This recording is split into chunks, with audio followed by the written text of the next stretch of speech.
আসসালামু আলাইকুম and welcome back to my another blogs. তো সবাই কেমন আছেন? আলহামদুলিল্লাহ, আপনাদের দোয়ায় আমরা সবাই অনেক ভালো আছি। নিয়ে আসলাম আরেকটি নতুন ব্লগ।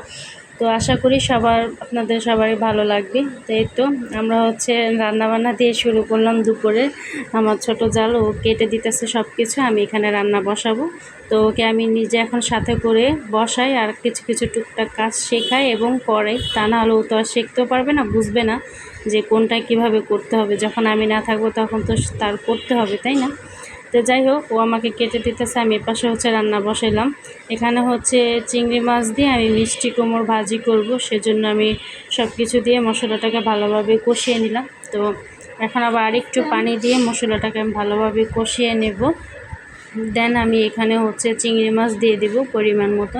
চিংড়ি মাছটা দিলেই একটা অন্যরকম ঘ্রাণ বের হয় কিন্তু চিংড়ি মাছের। তো এই ঘ্রাণটা আবার কিন্তু আমার জালের আমাদের ছোট বোর তার কিন্তু আবার ভালো লাগে না। ওর আবার চিংড়ি মাছ একদমই পছন্দ না, ওর নাকি ভালোই লাগে না এটা ঘ্রাণটা। তো আমাদের সবার কিন্তু খুবই ভালো লাগে। তো এখানে আমি কিছু আঙ্গুর ফল, এটা ও ভিজাইছে, তো আমি এখন একটু ধুয়ে একটু খেয়ে নেব দুপুরে কাজের ফাঁকে আঙ্গুর ফল। আর এই তো এক পাশে কহি ভাজি করব, কহিটা ওই কেটে দিছে। তা আমি তো কহিটাকে হালকা পরিমাণে একটু ভাপ দিয়ে পানিটা বের করে এটাকে ভালোভাবে চিপড়ে তারপরে তো ভাজিতে বসিয়ে দিলাম। তো আমি আজকে আর কোনো ডিম দেব না, কারণ আম্মা যেহেতু আবার খায় না, সেজন্য আমি আর ডিম স্কিপ করলাম। আর এই পাশে আমি স্পেশাল একটা মুরগি রান্না করব আজকে। আমি এক এক সময় এক একভাবে আমার যেভাবে মন চায় আমি সেভাবে রান্না করি। আজকে এটা কোনো নাম আমি জানি না, এটাকে কিভাবে কি বলবো।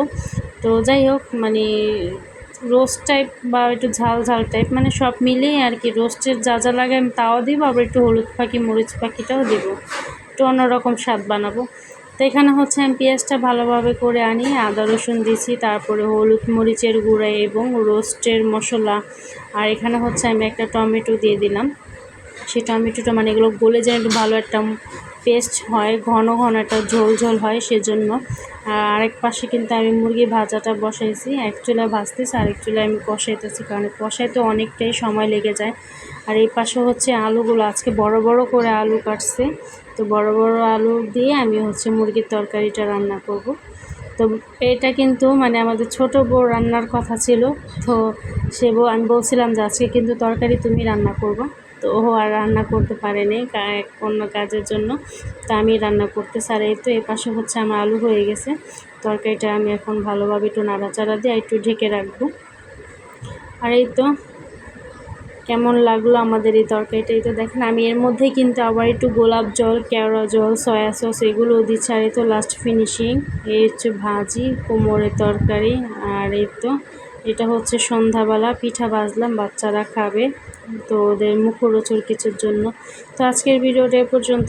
সবাই ভালো থাকবেন, সুস্থ থাকবেন, ভালো লাগলে লাইক কমেন্ট করবেন। আল্লাহ হাফেজ।